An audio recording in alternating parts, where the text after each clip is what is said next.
आज के वीडियो में हम पढ़ने वाले हैं eigen values, eigen vectors, model matrix और डायगोनल मैट्रिक्स कैसे निकालते हैं।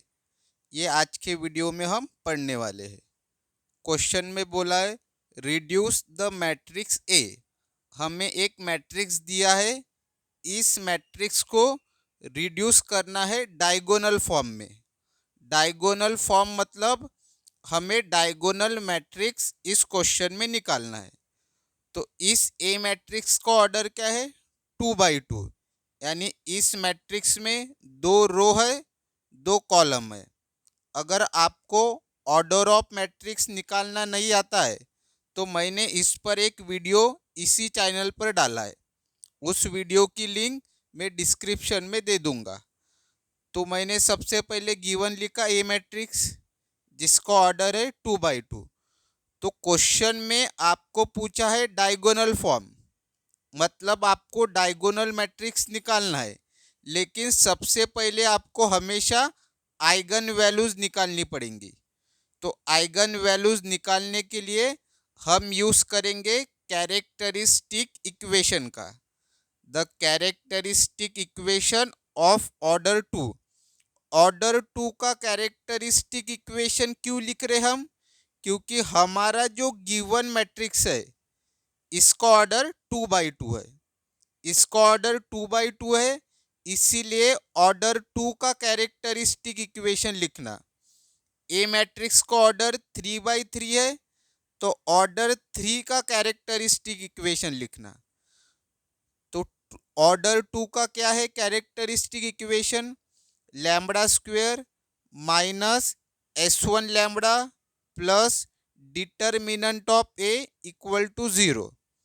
अब यहाँ पे मैंने ए क्यों लिखा? क्योंकि क्वेश्चन में जो मैट्रिक्स दिया है उसका नाम ए है। अगर यहाँ पे बी रहा तो यहाँ पे भी बी लिखना, एम रहा तो यहाँ पे भी एम लिखना। इसको दिया मैंने इक्वेशन 1। तो हमें सबसे पहले S1 की वैल्यू निकालनी पड़ती है। तो S1 मतलब क्या होता है? Sum of principal diagonal elements of a given matrix A. तो प्रिंसिपल डायगोनल एलिमेंट्स कौन से होते हैं? ये होते हैं हमारे प्रिंसिपल डायगोनल एलिमेंट। इन प्रिंसिपल डायगोनल एलिमेंट्स का करना पड़ता है सम, यानी 1 + 4, आंसर आएगा 5। फिर S1 निकालने के बाद डिटर्मिनेंट ऑफ ए निकालना। तो determinant of A equal to 2 vertical line और उसके बीच में ये ए वाला मैट्रिक्स। डिटर्मिनेंट बोला तो वर्टिकल लाइन निकालना। तो डिटर्मिनेंट हमें पता है कैसे निकालते हैं, इसका ऑर्डर 2 by 2 है। तो 2 by 2 का डिटर्मिनेंट निकालना बहुत आसान होता है। क्या करना पड़ता है? क्रॉस मल्टीप्लिकेशन, इन दोनों का और इन दोनों का। 1 × 4 माइनस -2 × -5, कैल्सी में ये डालना, आंसर आएगा -6। आप डायरेक्ट भी डिटर्मिनेंट निकाल सकते हो कैल्सी की मदद से। इस पर भी मैंने वीडियो डाला है कि कैल्सी की मदद से डिटर्मिनेंट कैसे निकालते हैं। उसकी भी लिंक इसी वीडियो के डिस्क्रिप्शन में दे दूंगा, क्योंकि इस वीडियो में बताऊंगा तो वीडियो थोड़ा लंबा हो जाएगा। तो डिटर्मिनेंट ऑफ ए निकालने के बाद आपको क्या करना है? S1 की वैल्यू और डिटर्मिनेंट ऑफ ए की वैल्यू इस इक्वेशन 1 में पुट करना है। तो देखो, lambda square as it is लिखना, माइनस एज इट इज लिखना, S1 की value 5, lambda as it is plus और डिटर्मिनेंट ऑफ ए की वैल्यू -6। आप डायरेक्ट यहाँ पे -6 भी लिख सकते थे।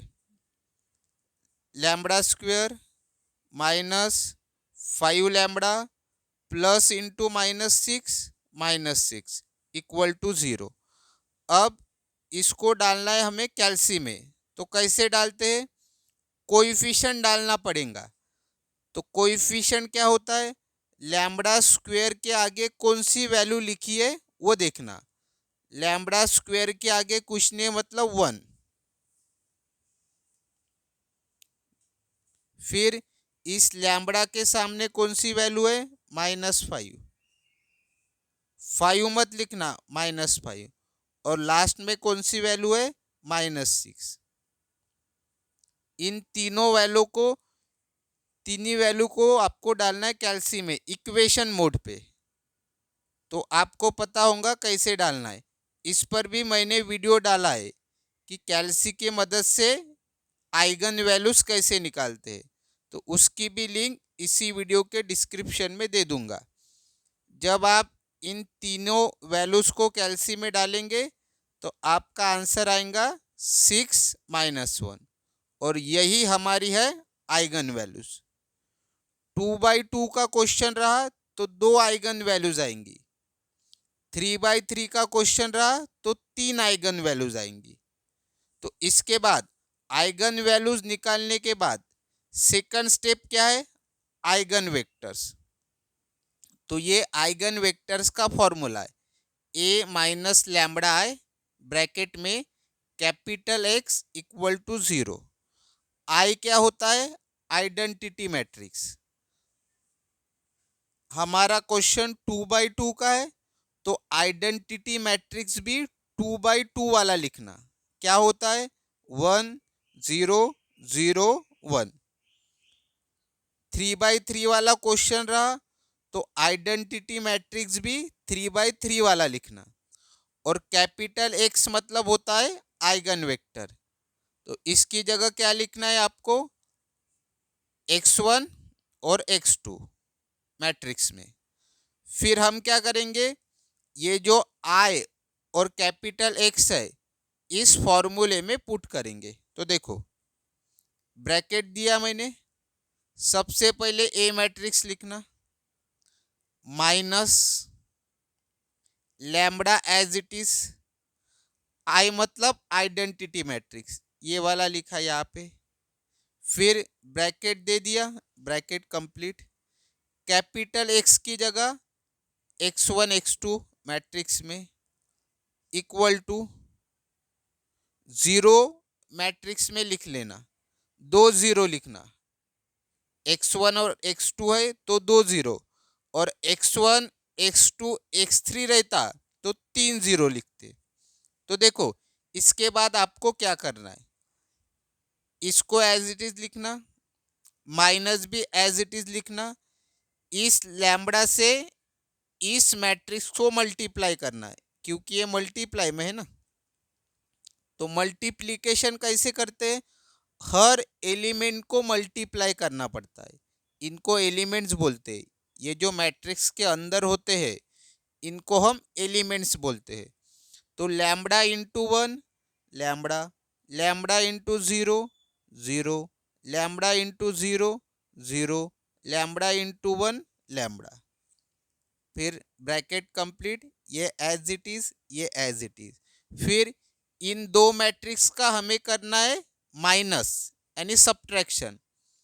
तो रूल क्या होता है चाहे यहाँ पे माइनस रहे या प्लस रहे तो मैट्रिक्स का रूल क्या होता है जैसे इस मैट्रिक्स का ये फर्स्ट एलिमेंट है, ये सेकंड एलिमेंट, थर्ड, फोर्थ। इस मैट्रिक्स का ये first element, second element, third element, fourth element.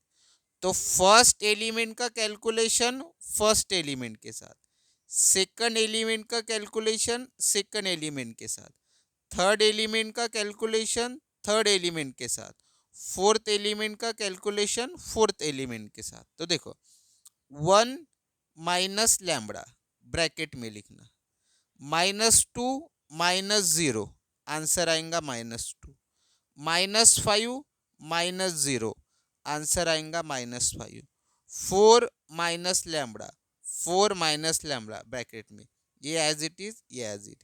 फिर इसके बाद हमें इक्वेशन बनाने पड़ते हैं। तो देखो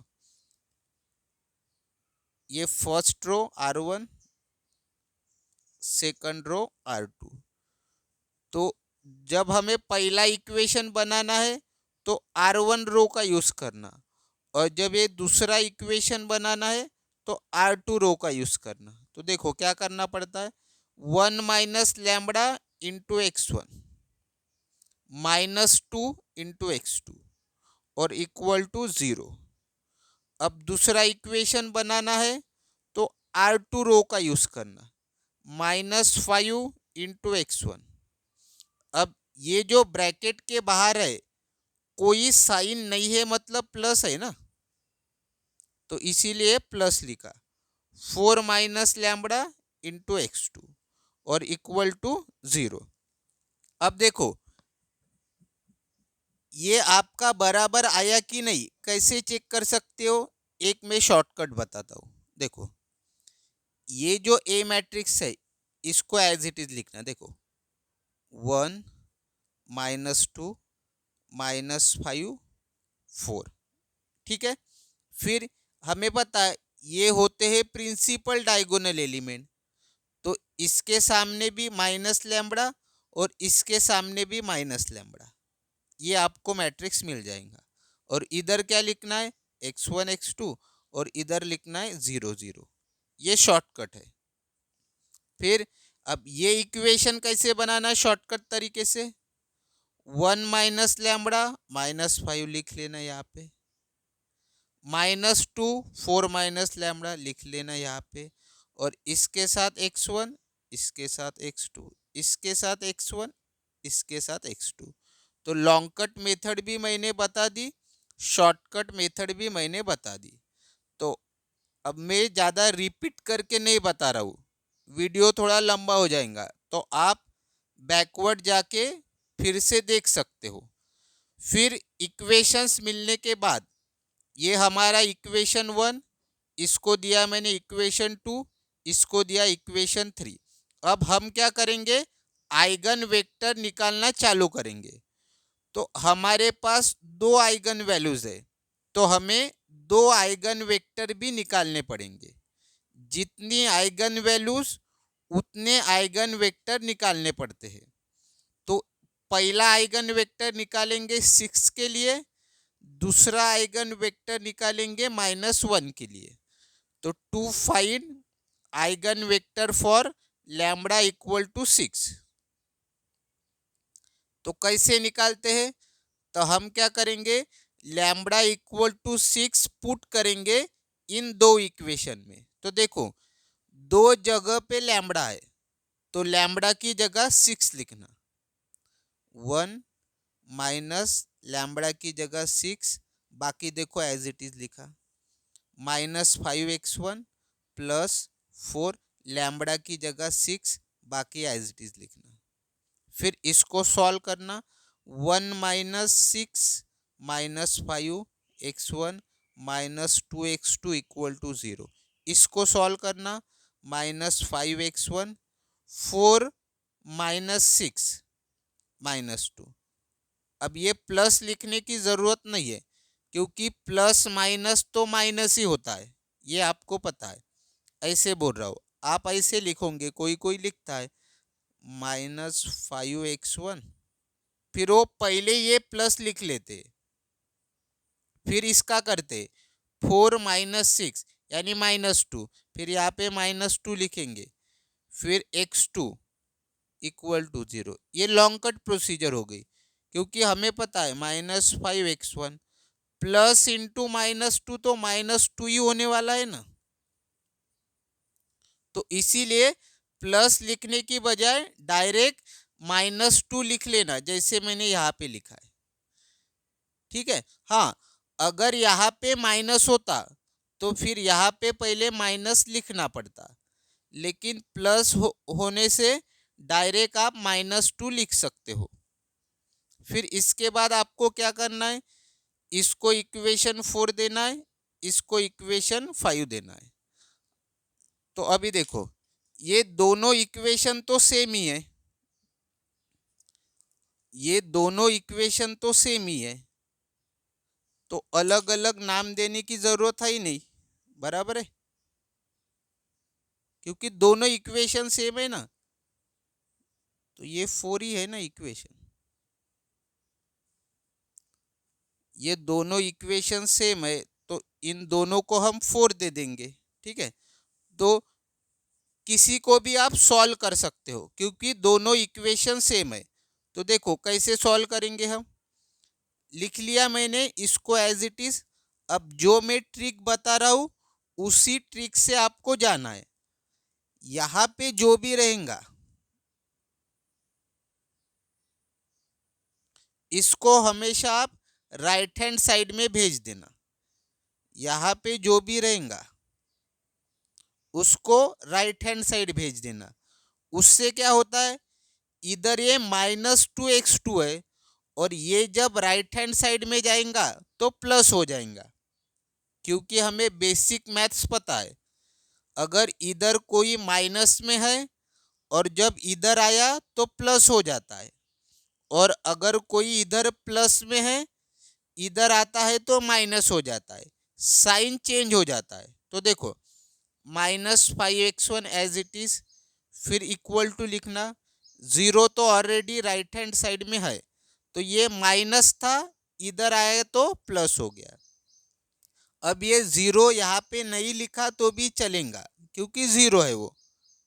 अगर दूसरी वैल्यू रहती तो लिखना, बट अगर जीरो है तो यहाँ पे लिखने की ज़रूरत नहीं है, डायरेक्ट आप ये लिख सकते हो। फिर इसके बाद क्या किया मैंने, -5x1 इक्वल टू, इसका आंसर तो 2x2 आएगा। ठीक है, अब देखो इसके बाद क्या करना है। -5 मल्टीप्लाई में है x1 के साथ, तो जब कोई मल्टीप्लाई में होता है तो जब दूसरे साइड जाता है तो वो डिवाइड में चला जाता है। ये आपको ध्यान में रखना है। एक वैल्यू है वो मल्टीप्लाई में है दूसरी वैल्यू के साथ, वैल्यू बोलो कांस्टेंट बोलो कुछ फर्क, और इक्वल टू इधर भी वैल्यू है इनटू एक और वैल्यू है। तो ये वैल्यू या फिर ये वैल्यू इधर जाएंगी तो वो डिवाइड में जाती है और साइन वही रहता है, ये आपको ध्यान में रखना है। तो हम हमेशा दूसरी साइड किसको भेजेंगे, जो वैल्यू होंगी, x1 को मत भेजना। तो x1 के साथ मल्टीप्लाई में -5 है तो ये वैल्यू इधर आएंगी तो डिवाइड में जाएंगी इसके, और 2 इधर मल्टीप्लाई में है, ये 2 इधर आएगा तो डिवाइड में जाएगा x1 के। तो अभी बताता हूं ट्रिक। x1 लिखना इक्वल टू x2 लिखना। x1 के नीचे किसको लिखना है, जो x2 के सामने हो। x1 के नीचे किसको लिखना है, जो x2 के सामने हो, और x2 के नीचे किसको लिखना है, जो x1 के सामने हो। ये ट्रिक आपको ध्यान में रखनी है। फिर देखना इन दोनों को हम डिवाइड कर सकते क्या, किसी से नहीं कर सकते। हमेशा देखना इन दोनों में से छोटी वैल्यू कौन सी है। अब छोटी वैल्यू है, माइनस को भूल जाना, छोटी वैल्यू है 2। 2 से इन दोनों को डिवाइड हो रहा क्या, नहीं हो रहा। इसको तो 2 से डिवाइड हो जाएगा, लेकिन इसको हम 2 से डिवाइड नहीं कर सकते। 2 से डिवाइड नहीं होता ये, कंप्लीटली डिवाइड। ठीक है, आप बोलोगे सर -5 डिवाइडेड बाय 2 किया तो -2.5 तो आता है ना, लेकिन इसको कंप्लीटली डिवाइड नहीं बोलेंगे। ऐसे पॉइंट में आंसर नहीं आना चाहिए। अगर यहाँ पे ऐसा रहता, देखो x1 divided by 2, x2 divided by, ऐसी वैल्यू रह रहा 4। अभी देखना इन दोनों में से छोटी वैल्यू कौन सी है, छोटी वैल्यू है 2। तो देखना 2 से दोनों को डिवाइड हो रहा क्या, हाँ 2 से दोनों को डिवाइड होता है। देखो 2/2,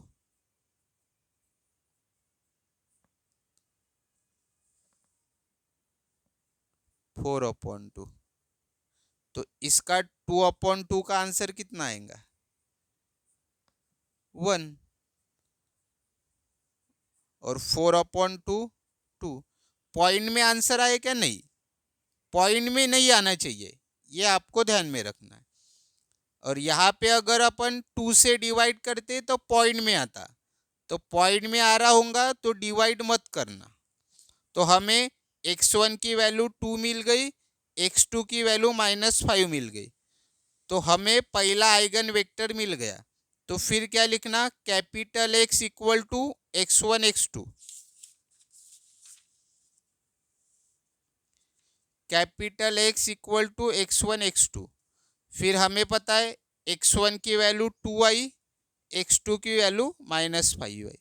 तो ये हमारा पहला आइगन वेक्टर मिल गया हमें 2 -5। अभी हम दूसरा आइगन वेक्टर निकालेंगे, तो किसके लिए निकालेंगे, जो दूसरी आइगन वैल्यू है। तो हमारी दूसरी आइगन वैल्यू क्या है, -1।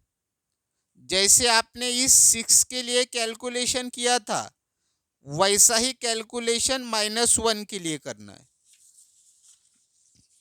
तो to find eigen vector for lambda equal to -1, तो हम लैम्बडा की जगह -1 पुट करेंगे।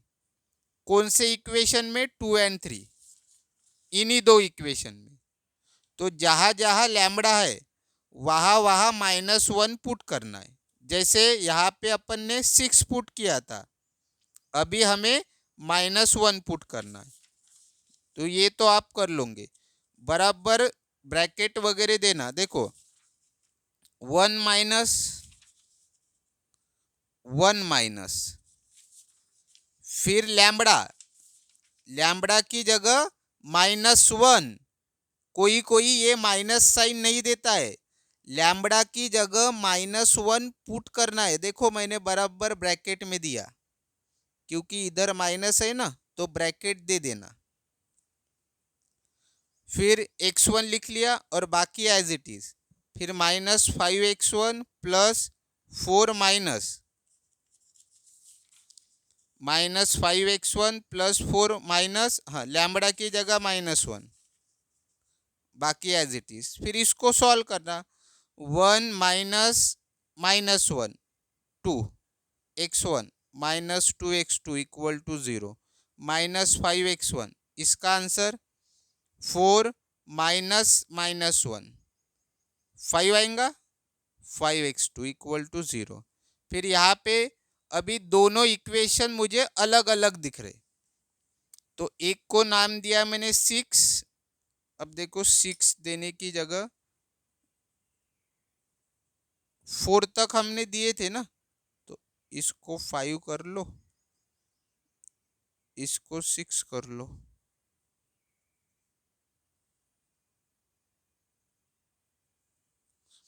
हाँ, तो अब देखो, अब यहाँ पे दोनों इक्वेशन अलग अलग दिख रहे आपको, यहाँ पे तो सेम आए थे,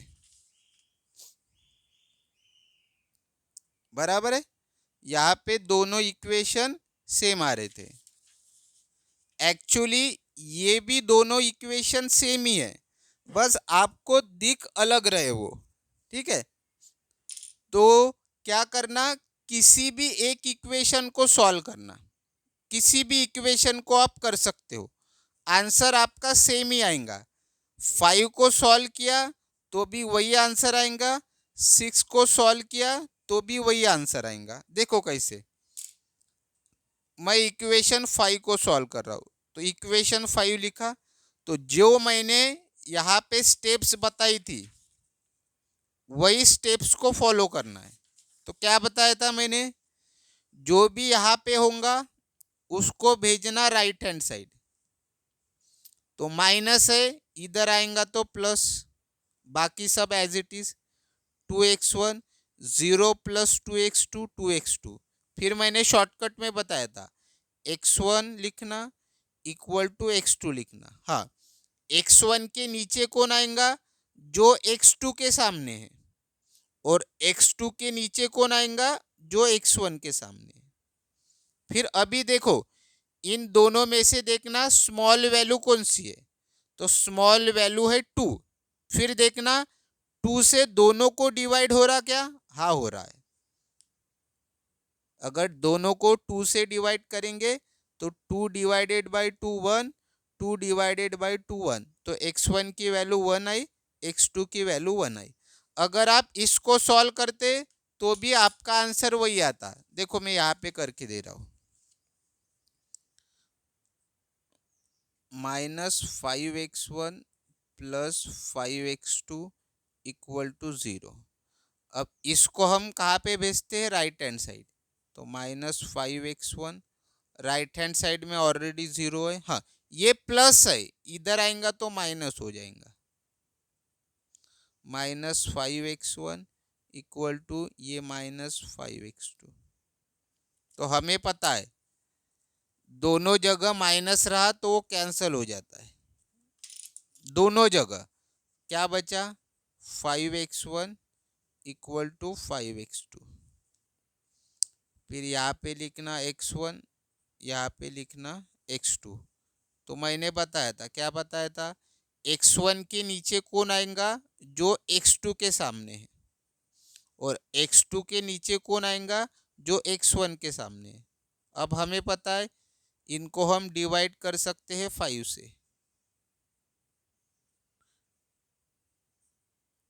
तो ये स्टेप लिखने की जरूरत नहीं है, डायरेक्ट आप 1-1 आंसर लिख सकते हो, ये स्टेप जरूरी नहीं है। हाँ, डिवाइड बाय 5 लिख लेना, डायरेक्ट आप ये स्टेप लिख सकते हो। 5 डिवाइडेड बाय 5 1, 5 डिवाइडेड बाय 5 1। देखो x1 की वैल्यू आई 1, x2 की वैल्यू आई 1, और यहाँ पे तो वही आई है। तो कोई भी इक्वेशन को सॉल्व करो, you will get same answer. अब देखो, जैसे x1 x2 निकाला, फिर आपको क्या कर लेना है, ऐसे लिखना हमेशा। फिर capital X equal to matrix में x1 x2, x1 की वैल्यू 1, x2 की वैल्यू 1। तो ये हमें दूसरा आइगन वेक्टर मिल गया। पहला आइगन वेक्टर ये, दूसरा आइगन वेक्टर ये। तो हमें दो ही आइगन वेक्टर निकालने थे, क्योंकि हमारे पास दो ही आइगन वैल्यू है। फिर आइगन वेक्टर निकालने के बाद आपको मॉडल मैट्रिक्स निकालना है। तो मॉडल मैट्रिक्स को मैंने नाम दिया है बी, नाम कुछ भी दे सकते हो। तो मॉडल मैट्रिक्स निकालना तो बहुत आसान है। क्या करना पड़ता है, ये जो पहला आइगन वेक्टर है इसको यहाँ पे लिखना, और ये जो दूसरा आइगन वेक्टर है इसको यहाँ पे लिखना। हो गया ये मॉडल मैट्रिक्स। और लास्ट में निकालना पड़ता है डायगोनल मैट्रिक्स। क्या है फॉर्मूला डायगोनल मैट्रिक्स का, model matrix inverse into given matrix into model matrix. तो कैसे लिखेंगे, डायगोनल मैट्रिक्स को मैंने डी बोला है, तो डायगोनल मैट्रिक्स यानी D equal to model matrix को बी बोला है, तो बी, फिर इसका इनवर्स इनटू गिवन मैट्रिक्स का नाम क्या है, ए, इसीलिए गिवन मैट्रिक्स को मैंने लिखा ए, इनटू मॉडल मैट्रिक्स का नाम क्या है, बी। अभी हमें क्या करना है, अब ये इनटू हटा के मैंने ऐसा लिखा, ये भी बराबर है, ये भी बराबर है। तो अभी देखो, डी निकालने के लिए ये तीनों मैट्रिक्स चाहिए हमें, बी इनवर्स, ए और बी। तो ए मैट्रिक्स तो क्वेश्चन में है और बी मैट्रिक्स हमने ऊपर निकाला। तो अभी हमें रिक्वायरमेंट है बी इनवर्स की। तो देखो बी इनवर्स पहले निकालेंगे, बी इनवर्स लिखा इक्वल टू, ये पहले बी मैट्रिक्स लिखना, फिर उसका इनवर्स। अब इसका इनवर्स डायरेक्ट कैल्सी में निकालना है। अगर आपको नहीं आता है तो मैंने इनवर्स कैसे निकालते हैं इस पर एक वीडियो डाला है, उसकी भी लिंक इसी वीडियो के डिस्क्रिप्शन में दे दूंगा। फिर बी इनवर्स निकलेगा आपको, ये आंसर आएगा बी इनवर्स का। अब हमारे पास तीनों मैट्रिक्स है, बी इनवर्स भी है, ए भी है और बी भी है। तो सबसे पहले बी इनवर्स का मैट्रिक्स इंटू ए का मैट्रिक्स इंटू बी का मैट्रिक्स। अब इन तीनों मैट्रिक्स का करना मल्टीप्लिकेशन, कैल्सी से ही करना। इसका भी वीडियो मैंने चैनल पर डाला है, उसकी भी लिंक इसी वीडियो के डिस्क्रिप्शन में दे दूंगा। तो जब आप इन तीनों को मल्टीप्लाई करोगे तो आपका आंसर आएगा 600-1। अब अब ये आंसर बराबर है कि नहीं, ये कैसे पता करेंगे? तो देखो मैं क्या बता रहा हूं, यहां पे जो वैल्यूज आएंगी वो हमेशा आएंगी 0 0, और यहां पे जो वैल्यूज आएंगी वो कौन सी वैल्यूज आएंगी? आइगन वैल्यूज आएंगी आपकी।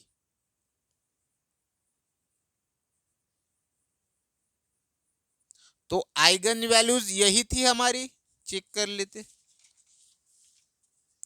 6-1, देखो यहाँ पे 6-1। तो ऐसे आपको वेरीफाई करना है आपका आंसर। अगर आंसर ये नहीं आया तो समझ जाना आपने कहीं तो भी मिस्टेक की है, तुरंत आप समझ जाना। यहाँ पे क्या आना चाहिए? 0 0, और यहाँ पे आइगन वैल्यूज। अगर आइगन वैल्यूज आपकी 5 और 2 रहती तो डी का आंसर क्या आता? यह हमें पहले से ही पता रहता है, जो मैंने ट्रिक बता रहा हूँ। तो यहाँ पे तो 0 0 आता है, और यहाँ पे फिर आइगन वैल्यूज आएंगी। तो इस प्रकार से इस क्वेश्चन को सॉल्व करना है। तो क्वेश्चन में देख लेना क्या पूछा है। हमेशा जरूरी नहीं कि आपको डायगोनल मैट्रिक्स तक पूछेंगे, कभी कभी वो बोलेंगे कि मॉडल मैट्रिक्स तक निकालो, तो यहां तक निकालना। डायगोनल मैट्रिक्स निकालने की जरूरत नहीं है। हो सकता है कभी वो आइगन वेक्टर्स तक ही पूछे, तो फिर यहां तक ही निकालना। तो क्वेश्चन अच्छे से पढ़ना, क्या पूछ रहे हैं वो देखना।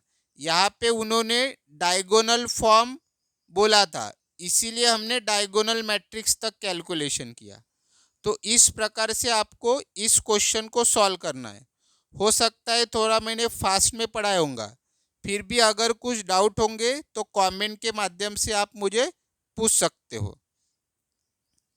और जिसके पास मेरा व्हाट्सअप नंबर है तो उसको अगर ये पीडीएफ चाहिए होंगी तो मुझको मैसेज कर लेना, मैं उसको ये पीडीएफ भी भेज दूंगा जो मैंने यहाँ पे लिखा है। मेरा व्हाट्सअप नंबर बता दूं क्या?